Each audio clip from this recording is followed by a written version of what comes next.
Hello, and welcome to the How I Tested That podcast. I'm your host, David J. Bland. I'm an author and advisor, and I'm fascinated with testing early stage ideas. I've helped companies all around the world, and in this podcast, I connect with entrepreneurs and innovators who had the courage to test their ideas with real people in the market, with sometimes surprising results. Please join us as we explore the ups and downs of experimentation together. Today's guest is Kate Hopkins. Kate is the founder of OneGuide. OneGuide is a modern portfolio ops platform that provides leverage to PE and VC portfolio teams through purpose-built software and services. Welcome to the podcast, Kate. Thank you so much for having me. This is exciting. Yeah, I was so excited because I was thinking about who to invite on this podcast, especially just getting started. And I thought of you and how we met several years ago in San Francisco. I think it was after Mind the Product. And you were at a PE firm in San Francisco, and we started collaborating on some assumptions mapping and some cool testing. And since then, you've kind of bootstrapped and built your own company. And I would love for you to share some context with our listeners on, how you thought about that process, how you tested through, and just give us some context. Thanks. Yeah, it helps to start with what my company is. OneGuide is a platform that provides leverage to PE and VC firms.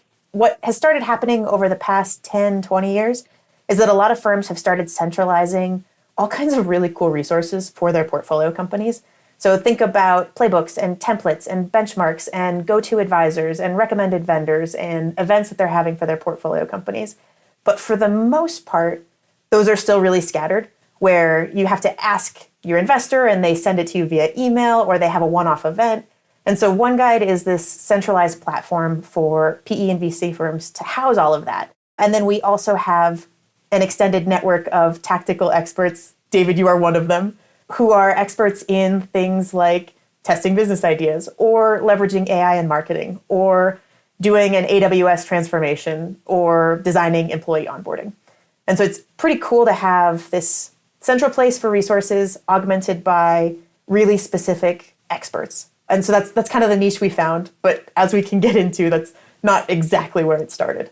Yeah, thank you. And yes, full disclosure, I am on the platform. It wasn't hard for you to convince me to join because I think anything you're working on is awesome. And so I do really believe there's value here.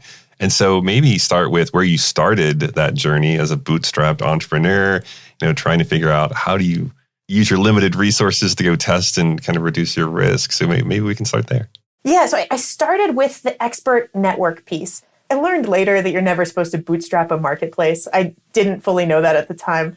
And it didn't fully work the way that I thought it would. But the idea was, hey, there are all these really specific experts that are very inefficient to find.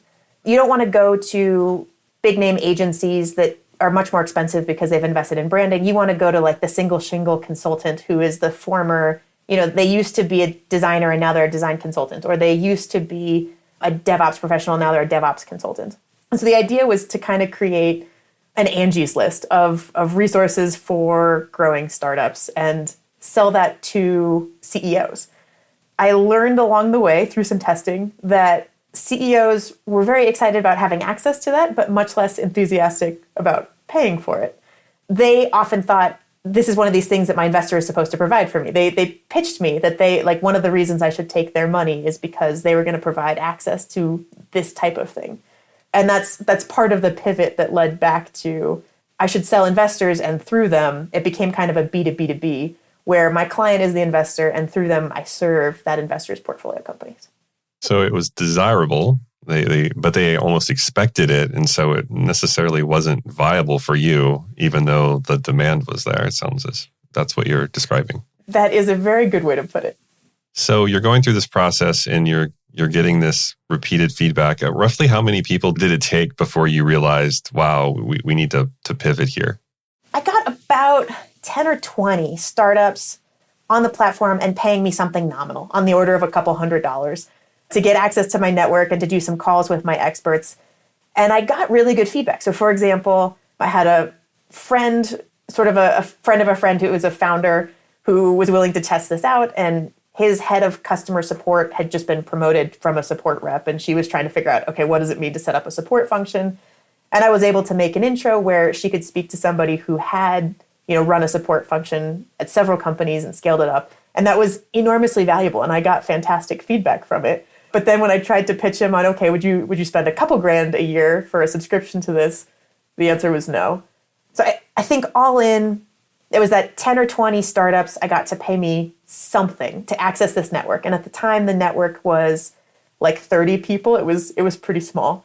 But I had a really hard time getting to any kind of meaningful recurring revenue. So in that process, were you doing the connections manually? What did that look like, the connection process? Oh, yeah. This was me on my very best admin game of just making introductions.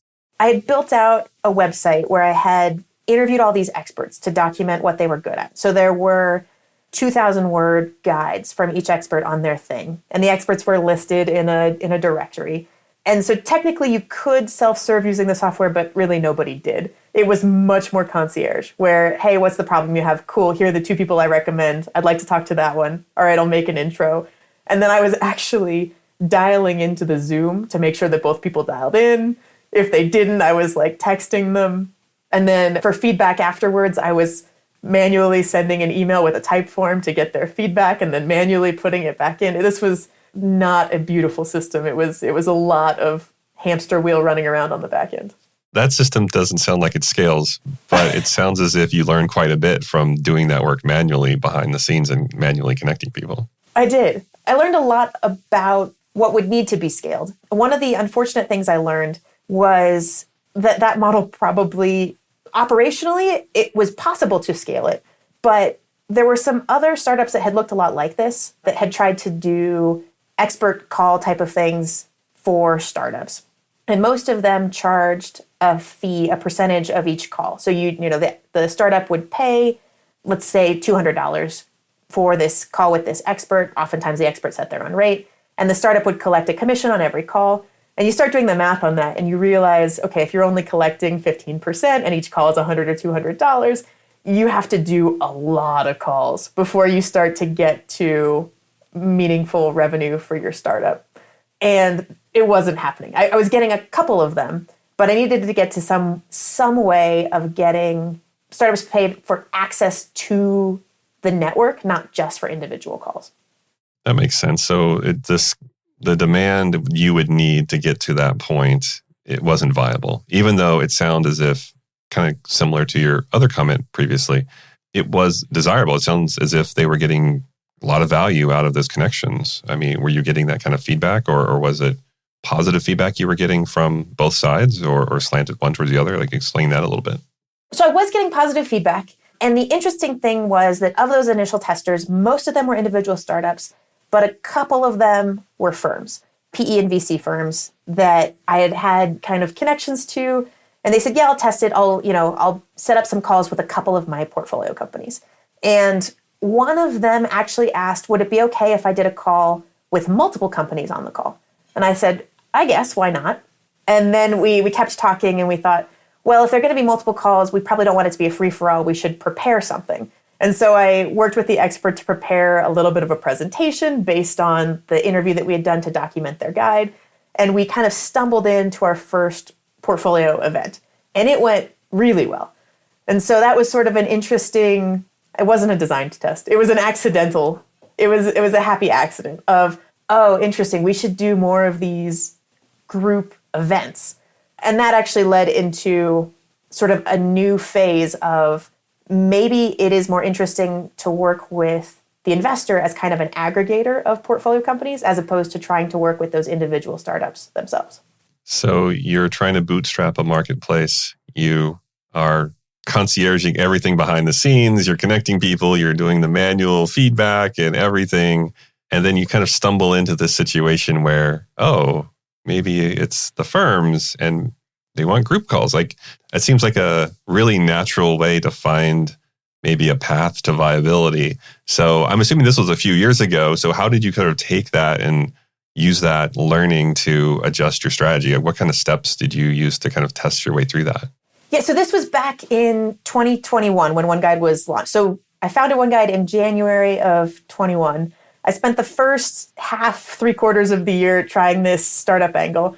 I did a virtual conference over the summer trying to really go to individual companies. I mean, I got people to attend it, but it didn't lead to any sales at all. And so I think for the whole first 3 quarters of the year, I sold about $3,000 worth of these minuscule kind of trial packages. But once we kind of came across this event idea, it started to be more interesting to say, well, maybe I can sell PE and VC firms on providing more to their portfolio companies. And instead of doing one-off individual events, I can do these group events. And that actually kind of led to more intentional testing using methods that are more similar to the tests that are in your book. I guess, would it be helpful to talk through some of those specifics? Yeah, I'd love to know sort of where you started and then how you sequence things or how it led you to get more evidence to say, okay, there's something here after we've made this pivot. Yeah, so I spent some money on some developers to build out the platform for the individual companies. That was the platform that housed the experts and their guides. But I didn't really have budget for this event testing thing. So that was another one where I just started trying things. And so what I did was I found I needed to have another set of orchestration around how do you invite people to these events? How do they RSVP for the events? How do they get it on their calendar? How do you send them emails afterwards?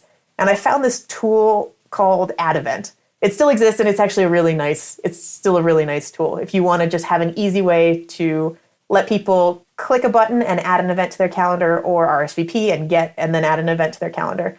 And so I just embedded that on a WordPress webpage, and I made the webpage really nicely branded for whoever the firm was that I was working with. And the WordPress page had a bunch of other stuff about the event, like a nice description and picture of the expert, but the RSVP was just this add event button. So we've got an embedded widget. We're dumping people into the calendar hold. We're sending pretty manual invites, and we're hosting it on Zoom. So this was a very low-cost way to start to do these events. But we started getting really interesting feedback, and I think in the last quarter of 2021, we sold 10 times as much as I had in the first 3 quarters with this sort of pivot into, I should sell into PE and VC firms.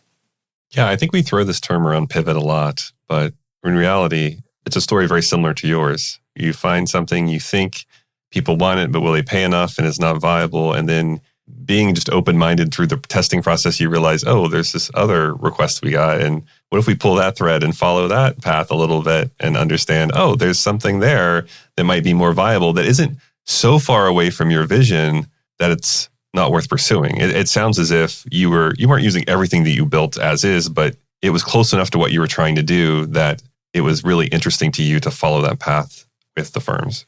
Yeah, it was in hindsight. At the time, I was really hesitant. So I think we think about desirability and viability. What part of that equation thinks about market opportunity? Because that was a big concern for me. I would say it's a little bit of both. I mean, desire is more like the willingness and what's like the jobs, pains, and gains of a segment.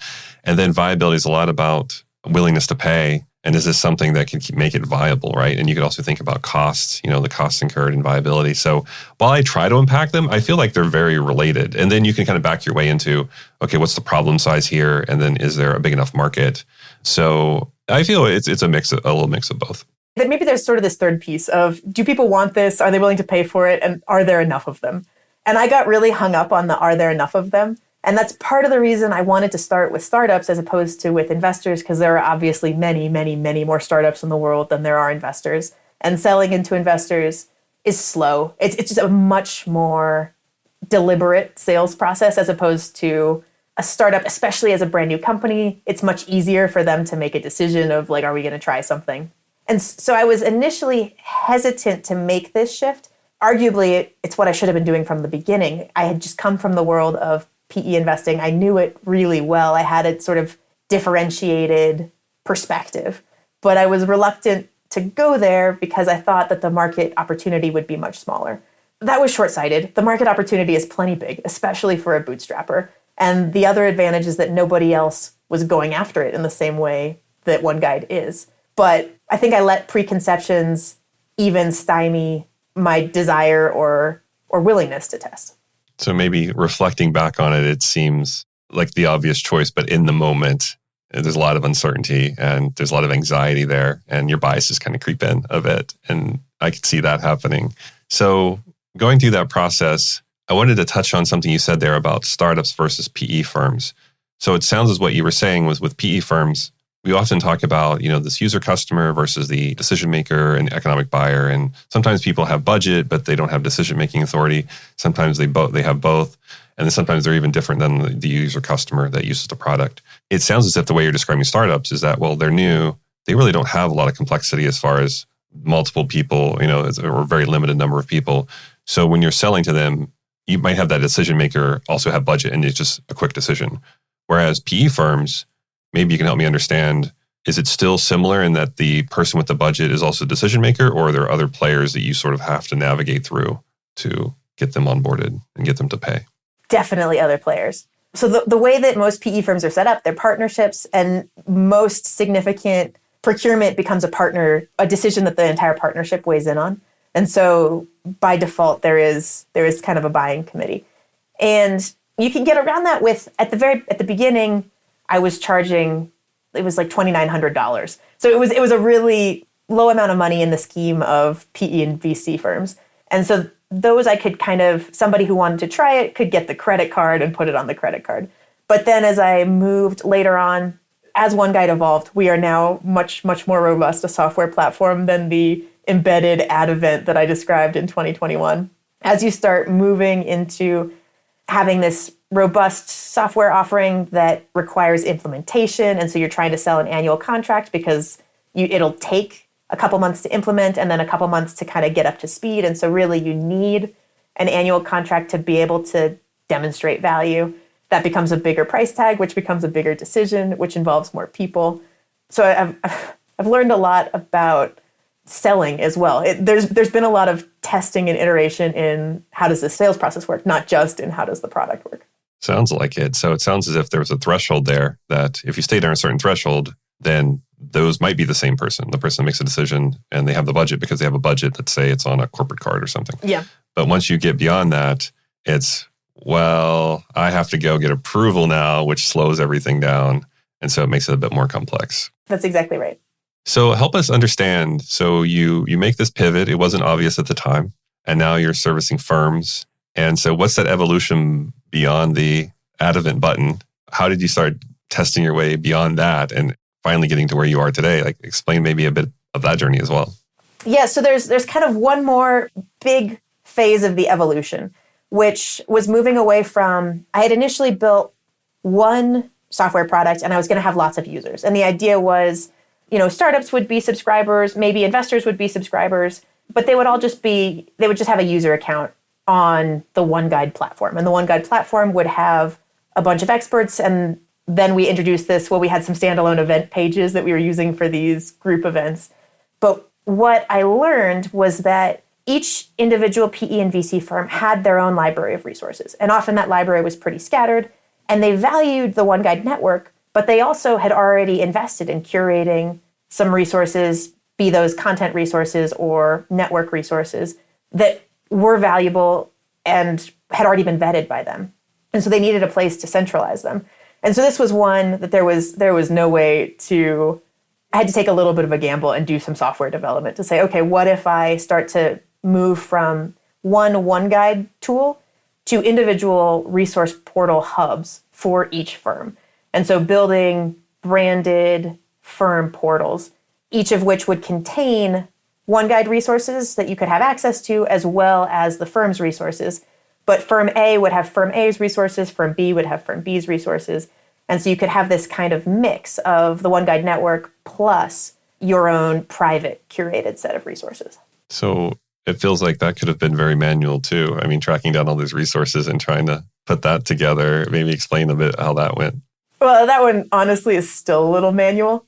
There are kind of 3 ways that resource hubs can fail, and I have learned them all. So the first is that the hub doesn't actually include everything. If you're trying to get people to log into more than one place, it just becomes really challenging to get them to do it. And so for a while, we didn't have all of the things you need. And today, as of 2024, the things I think you need are, 1, content management, so a place to house all of your Word-based stuff, file-based stuff, PDFs, PowerPoints, video-based stuff, so a flexible CMS. And then you need a place to house your expert network. And experts broadly could be an advisor or a go-to consultant or a software vendor that you recommend and have a discount with. So a place to house all of those, who you like, why you like them, what reviews you have on them. A place to put all of your events. And this was something that used to be separate and needed to be looped in. Where can you register for events? Where you can find recaps for events. And then the trickiest was a place for your community. So a directory of everybody else who's in the network, or everybody else who's in the portfolio community, a place to have discussions, kind of forum type discussions with them. So the first way that a hub can go wrong is by not having all the pieces. And today I think those 4 pieces are necessary. And there was software development that went into making that possible with some pieces that were done manually along the way. The second way that a hub can go wrong is that there's not enough content in it. And this one, there's a little bit of manual that comes in here too. So imagine you were given access to a resource hub, you log in, and there's like 3 things in there. It's going to be kind of an unsatisfying experience, and you're probably never coming back. My unscientific take is that you need about 50 so that you can have different categories and, there's stuff in this category, in this category. And you can search and you can find results. We now have almost 150 guides in our network, and then most of our clients add a lot of guides as well. And so we actually have a services piece that I have not found a way around, which is ghostwriting content for our clients so that they have more resources, and then content loading to help upload them if they're time constrained. Maybe AI will help there in the future, but there is still some elbow grease. And then the third way that a hub can go wrong is that nobody uses it. And I made this mistake as well, which is you think if you build it, they will come, and they won't. And so you have to build in other ways to continue to drive engagement. In our case, that's been quarterly newsletters, an oldie but a goodie. Just remind everybody who's a member quarterly, here are the events that we have going on. Here's the new content that we've added. And then I really love events as a way to bring people together synchronously. Getting a community to just have spontaneous conversation is really, really hard. It's something that we're still working on. But bringing together a dozen people for 1 hour to have a really good conversation for that hour is a lot easier. And so events there still is some manual pieces that go into coordinating events. We've built software around that to make it easier, make it easier to send reminders, make it easier to have that calendar automatically end up on the calendar invite automatically end up on your calendar. But there are always manual pieces to make sure that you actually get the usage that you need to see the results that the clients signed up for.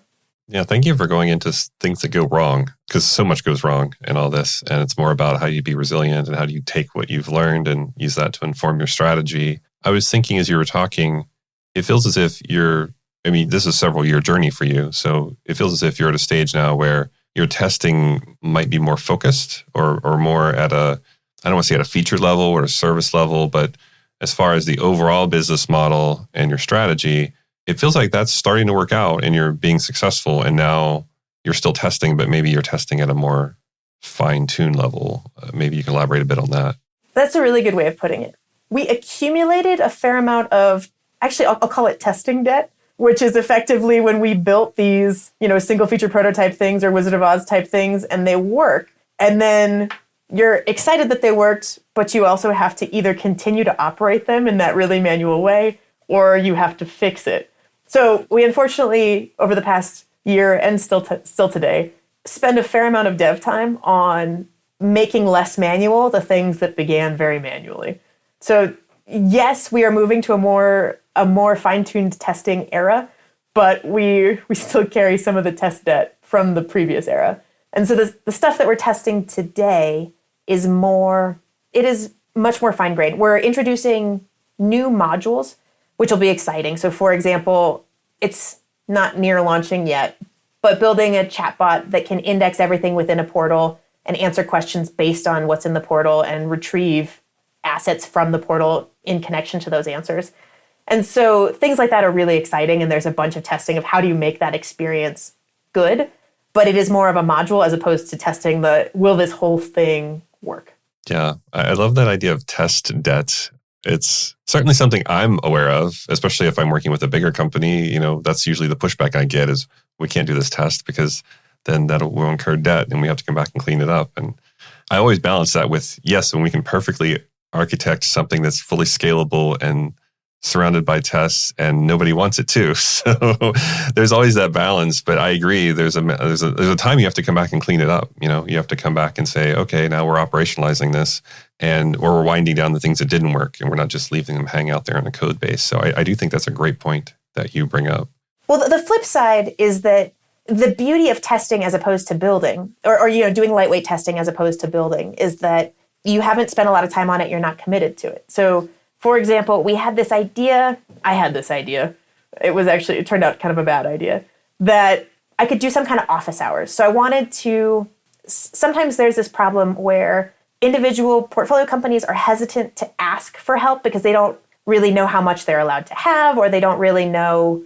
Sometimes companies feel weird about saying, I'm working on SEO marketing and I just want to set up an hour with an SEO expert to talk to them about it. Not everybody likes that motion. And so they might join a group event. And I thought, well, maybe we could do office hours where we'll pick experts that we think will be popular and we'll put them forward and we'll offer slots. And you can sign up for one of the slots with one of these experts. And we did that this was after the era of our Jakey embedded ad event, but we did something similar where we had an Airtable form that had some dynamic logic that, there were these many slots, but it would know when one had been taken. So it was like our own little scheduler. And we embedded our little Airtable form to try out some of these office hours. And they went over like a lead balloon. Like, these were really cool experts, and people would sign up. We did them in combination with these big AMA events. People would go to the AMA event, but then we'd have 4 slots and only one would fill. And that was, I still don't know why, because I still thought it should work, and it didn't. And I'm glad that we didn't spend a bunch of time and energy coding something up when it wasn't going to work. Yeah, it's like, if it works, amplify it. If it doesn't, shut it down or wind it down and not continue to. I think the challenge always with entrepreneurs is, especially if you're bootstrapped, is, well, how long do I go before I shut that down? And everyone wants an answer. Like, how many experiments should I run? Or how many weeks should I spend? And I don't really have a specific answer. Often I'm just saying, hey, let's go for 6 to 12 weeks. Beyond that, if it's not working, you probably should stop investing in it. But that's just an overall answer. It's very specific to your situation. But I do think there's something about using your gut, but also using the data to make this decision and say, you know what, we're not seeing traction here. Let's pause and, spend our efforts on something else. Yeah. There's a little bit of what's my level of conviction and how strong is the data. So the office hours is actually a decent example of one where I had really pretty firm conviction, but the data was kind of, you couldn't interpret it any other way. Like, people were not, like, we had made it very possible for them to sign up and they were not. And so the level of effort versus the return just wasn't there at all. I think it's trickier when you can't test it as immediately.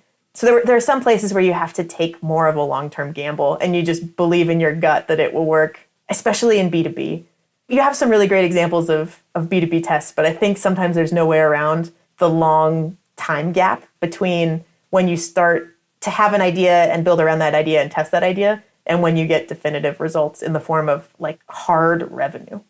Yeah, I can relate to that. Even with my own work, sometimes it takes 6 months, a year for people to come around. And I have to be very patient with that and have other things, obviously, I'm working on in the meantime. But B2B is certainly, you do have to have an element of patience. But I do think it's really refreshing to hear you talking about testing your way through it, as if, I do hear the argument sometimes that, well, we're B2B, so we can't do any of this testing. I'm hoping that's less and less common, that where people are realizing, oh yeah, we might have fewer number of customers, or maybe it's a different kinds of testing, but we shouldn't just pitch people and expect them to pay for things. Let's try to get behind what kind of problems they have and everything before we start pitching them or designing a solution. So I do see a bit of co-creation happening more. And it sounds as if, the way you kind of fell into this or maybe stumbled upon the firms and their needs, even though you had a big kind of and deep domain expertise in that world, it feels as if you took a very thoughtful approach about, oh, they have all these other problems and maybe that can be part of our solution. Maybe we can solve for those. But it didn't seem like you went in pitching, here's your all-in-one, solution of all these different pieces. No, it's one of those where I had to get out of my own way. Ultimately, OneGuide is one of those very common B2B stories where you live a problem in an industry and then you solve the problem in that industry. And when I tell the story now and I only have 30 seconds, it's a very short story of, here was the gap that I felt and here's the solution that I built to fill that gap. but it was very meandering, partly for that reason I mentioned earlier that I wanted a bigger market, partly because you had to figure out in what ways the firm that you were at was similar to other firms and in what ways it was different. And it took a lot of conversations. And I know that interviewing is a common testing technique. I didn't do a ton of interviewing before I started selling. I ended up interviewing through sales. Discovery became a big part of my interview process. But you start to understand, okay, what are the ways in which most companies in this industry are the same? And fortunately for me, those 4 categories of software functionality really are repeated. People need a place to manage content, they need a place to manage experts, they need a place to manage events, and they need a place to manage community.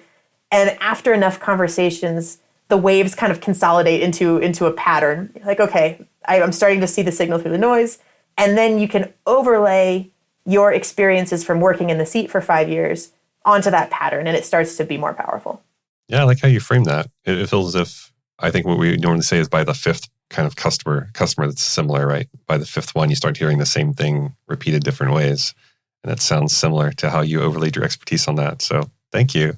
I love the journey. I love how you went through early days, bootstrapping, how you pivoted and the emotion of pivoting and the anxiety of doing so, and then how you're testing your way to where you are today. Thank you so much for sharing your story. If people want to learn more about you, more about OneGuide, where should they go to find out more? Definitely. Our website is AskOneGuide, AskOneGuide.com. And also you can find me on LinkedIn. I'm Kate Hopkins. Would love to connect. Thank you so much, Kate. So we'll put those links out for you all to find. And I just appreciate you spending time with your journey and being very open and transparent about the missteps along the way. So thanks so much for sharing that with our listeners. Thank you. I've really enjoyed it. Thank you for listening to another episode of How I Tested That, where we share stories about experimentation, tips, and tricks. If you learned something new, please recommend us to a friend or colleague. And remember, keep testing your ideas.